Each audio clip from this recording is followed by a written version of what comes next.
Hobby lobby, ding dong that. What's up, YouTube?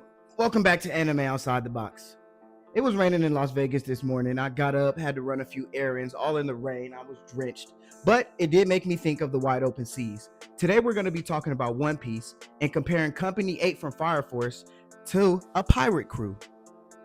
Let's see who they would be, what they would be doing, and how they would compare to the Straw Hats. And just as a disclaimer, Company 8 will be functioning as their own pirate crew on the One Piece seas, but we will be comparing the dynamics of Company 8 to the Straw Hats, because as far as we know, the Straw Hats are the most well-rounded pirate crew on the One Piece seas today, stemming from captain to swordsman to cook to navigator and so on and so forth. So let's take it from there. First, we're going to be talking about my boy, my man, bro, Captain Obi. Okay, so Captain Obi, truly a strong, courageous, and fierce leader. In the seas of One Piece, he would no doubt be a conqueror's haki user. It's said in the Fire Force universe that Captain Obi is a powerless man, but like he say, that ain't gonna work out every single day so that he could do crazy shit like this.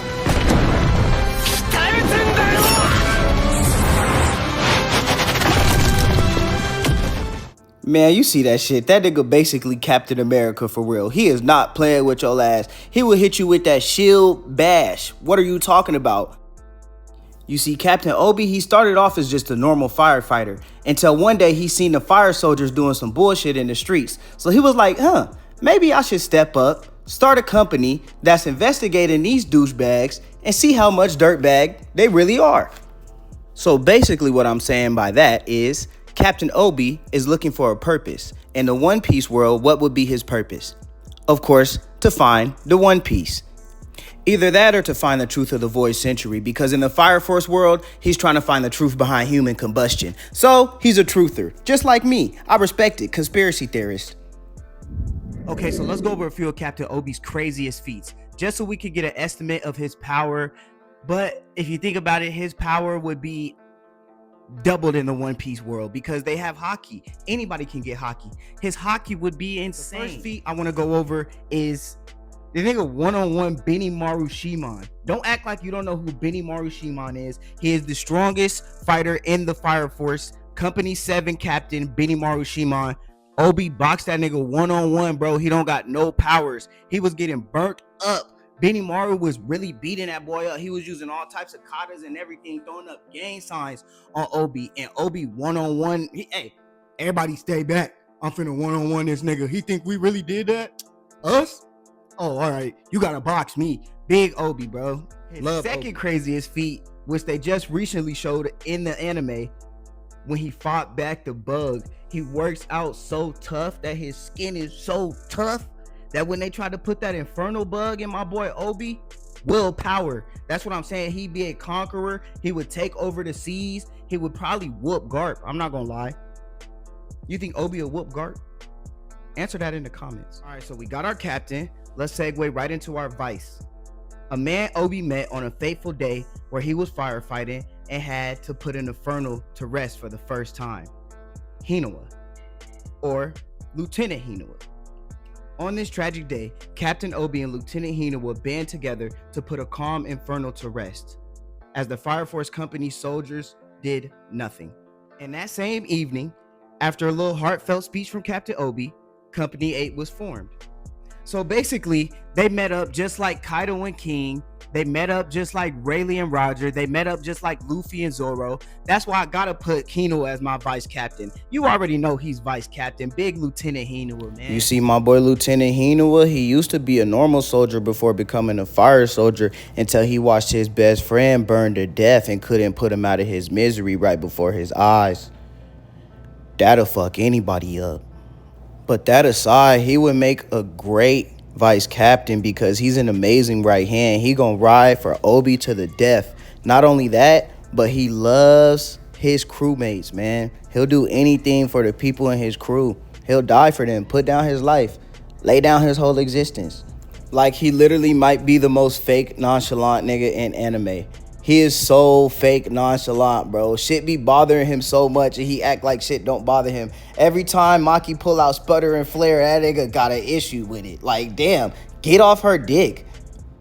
With that being said, though, you can always rely on Lieutenant Hinawa to come with a plan. When they kidnapped that nigga Obi, Lieutenant Hinawa immediately became a vigilante for his captain. It was like, hey, y'all, we slided. Who slided with me? Everybody was sliding with bro.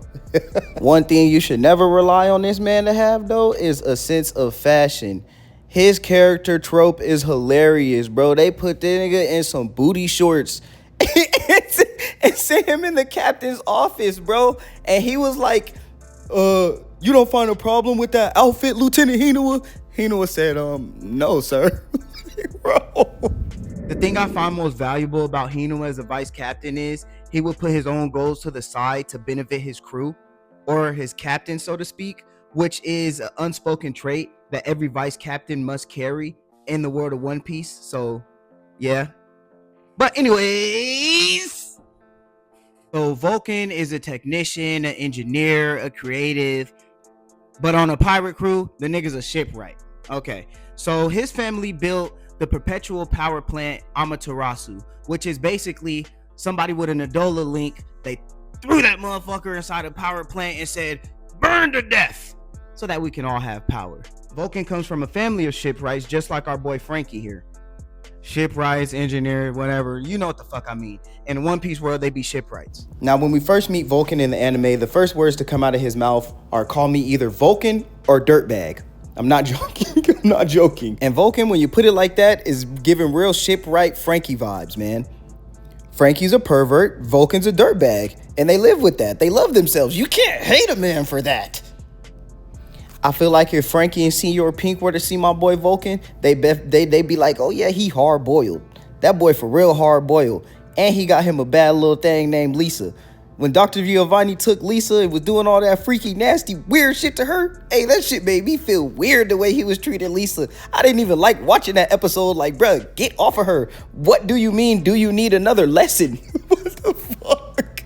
But anyways, whatever that nigga was doing to her was not Latome, buddy. That shit was not Latome. But all that just goes to show how much Vulcan really cared for her, man. He wouldn't dare to see her suffer, even though she's a backstabbing traitor. Vulcan can build things like magnetic extinguisher grenades or hammers that you can power using fire.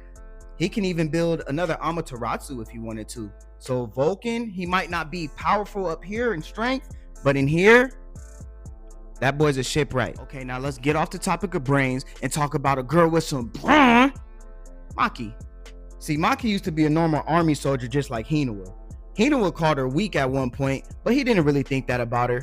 He thought her mind was weak. She can't kill humans, but she can put Infernals to rest. And she makes for the perfect shield. Let's look at our gorilla, Maki. I swing it like a mason chain, but I'm in control. Meteor strike!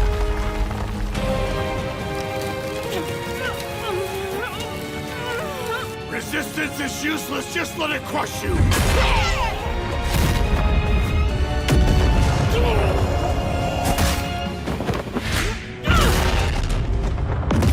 Now you're probably thinking to yourself, if she's such a buff bitch, why am I putting her as navigator?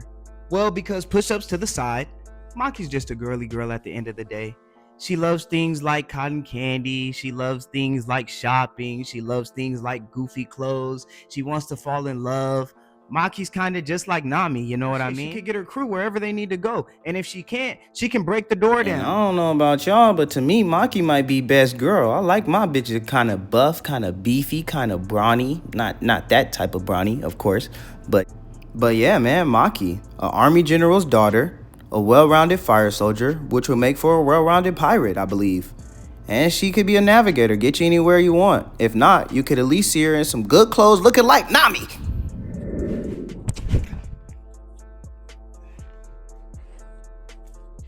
All right, so Sister Iris. Sister Iris is so kind and cute and joyful. Oh my God. Don't lust over the sister, you dirty dirtbag. Spoilers ahead, so if you want, go ahead and skip.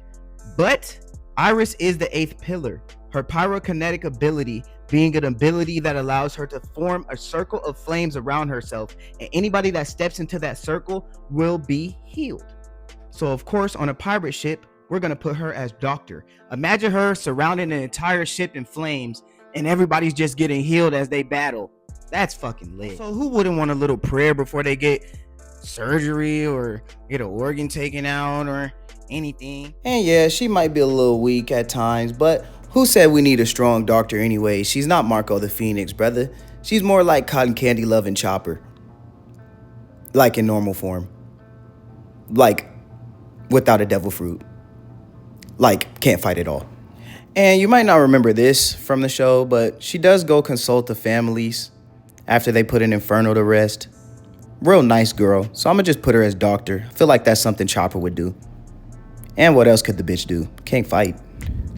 Okay, so we got our captain, Obi. We know he's gonna be chasing after the One Piece.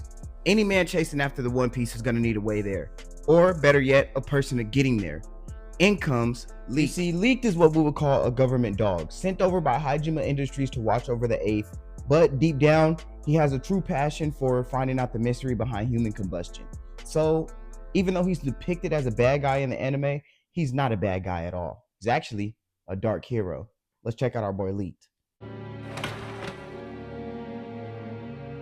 The Holy Soul Temple scriptures are just a pack of lies. Lies which are baked into the foundation Tokyo was built on. And now, there's no way to dig those lies out without destabilizing the country. Alright, so if we're talking pirates on the hunt for the One Piece, who's better for the archaeologist job than Leaked? The mad scientist that rather watch two brothers fight to the death at light speed than avoid causing a black hole. The same nigga that found out Amaterasu was powered by an Adolaburst and start grinning like a maniacal maniac. The same nigga that started a firestorm in a residential area. It was to save people, but still, this nigga is crazy, bro. Victor Leaked, our archaeologist. I mean, there's no doubt he's the smartest nigga in the whole show. He's the only nigga in the show that broke the fourth wall, bro. And it caught me completely off guard. He was talking to Shinra. He just turned around and was like, remember what the prologue said? And his dubbed even uses Brooks' voice from One Piece, even though we're putting him as archaeologist here. You know what I mean? Because in the One Piece world, he'd definitely be looking for the truth behind the Void Century. That's literally all he's doing in the Fire Force world. He's looking for the truth behind human combustion, which is the truth behind what happened like 950 years ago during the Great Cataclysm. So Victor Leak, archaeologist, he would be perfect in that position. He'd get Obi where he needed to go. Okay, so we know who's going to get the captain there. We know how he's going to get there. Now we need somebody that's going to cut down anybody in his way. A great swordsman. Who better for the job than King Arthur of Camelot? Arthur Boyle, #1 dumbest nigga in anime. Just look. This nigga Arthur is literally, he's in the running for dumbest anime nigga ever in anime history. This nigga is buffing the sheath of his sword that doesn't even need a sheath because he creates the flame that comes out of the sword. It doesn't even have a blade. This nigga thinks he thinks he's King Arthur. He's convinced he's King Arthur. You can't tell him he's not King Arthur. You cannot tell him he's not King Arthur, bro. Top 1 dumbest niggas in anime history. I love it. And he fights so hard. Like he's so hard. Like niggas. And then you got parts of the show where like when they was investigating the dude that was turning the kids into Infernos, where just Arthur get completely serious out of nowhere. You'd be like, is this the same Arthur that's stupid as fuck? That is a TikTok I made a few months back, and it sums up Arthur's character perfectly. He's a fucking idiot. That's like the best way to describe him. He's an idiot, but there's a little more beneath the surface. Arthur has a very sad backstory. When he was a child, his dad and his mom were dead fucking broke, and they ended up abandoning him one night, and they left him a letter saying, "You're the king of the castle now." And that's why he believes he's Arthur Boyle. That's sick. And he was he's too stupid to even know that they abandoned him.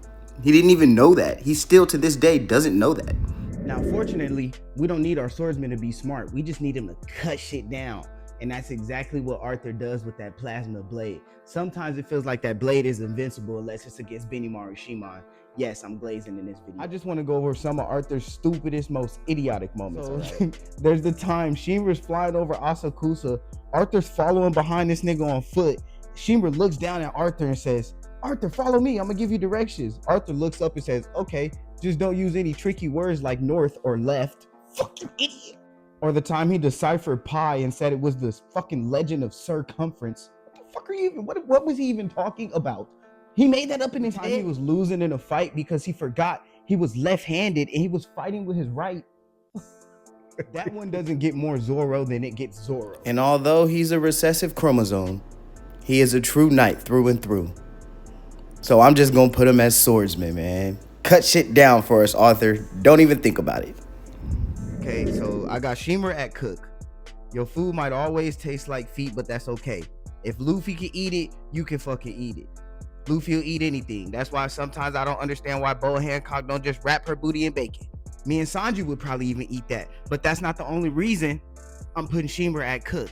Him and Sanji actually have so many comparisons that I was noticing as I was doing research for this video. I even wrote a couple of them down. So he hates the swordsman. His mother died. He can fly with his feet. He can set his feet on fire. He has brothers that he loves, even though they hate him. They call Sanji Diable and Shimura the devil. That's a lot of comparisons, man. I don't know who wrote Fire Force, but you must be an Oda fan. If I'm not right about him and Arthur's beef being directly inspired by Sanji and Zoro's beef, then I should just stop doing anime content, bro, because the way they be beefing is just dead ass hilarious. So Shimura has this weird ass sadistic looking smile. It's a nervous tick he got from when he watched his mom turn infernal when he was a kid. And he's not the only one that wears this face. Sometimes the mangaka uses this face to portray things like disdain, fear, excitement, hatred, a lot of emotions. I don't really know what's with the smile, but it's weird. One of those smiles that the mangaka just throws out there and makes me want to shut my fucking TV off when I'm watching this shit at 3 a.m. That shit is so fucking scary, goddammit. Who would have thought going into an anime about firefighters would have made me question my religion, my existence, and everything I know? That's anime for you. Shimura does at some point link with his brother Sho and becomes Shimura Bancho Man, but we're gonna strip that ability from him in this universe because you're not that important, buddy. You're just a cook. Calm the fuck, sit the fuck down. In this universe, Sho burned alive with Mom. Now for the woman who defeated the bloody incendiary round.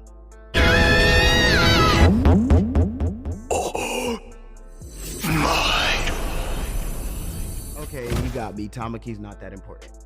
She did defeat the bloody incendiary round, but she did it by stripping naked. She has this lucky lecher lore thing that I don't know. It kind of gets old after the first season. You're like, ooh. And then by the second season, you're like, man, put some clothes on, chick. You're a nun now. Have some grace. In the name of soul, that's home.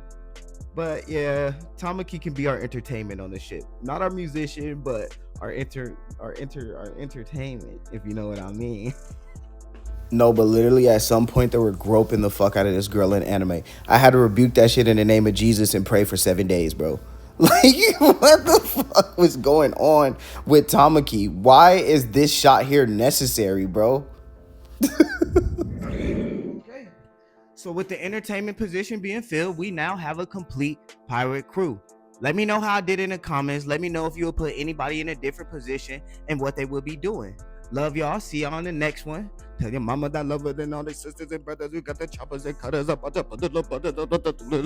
Bye. Wait, there's one more question to answer. Would they have a shot at the One Piece? Fuck no.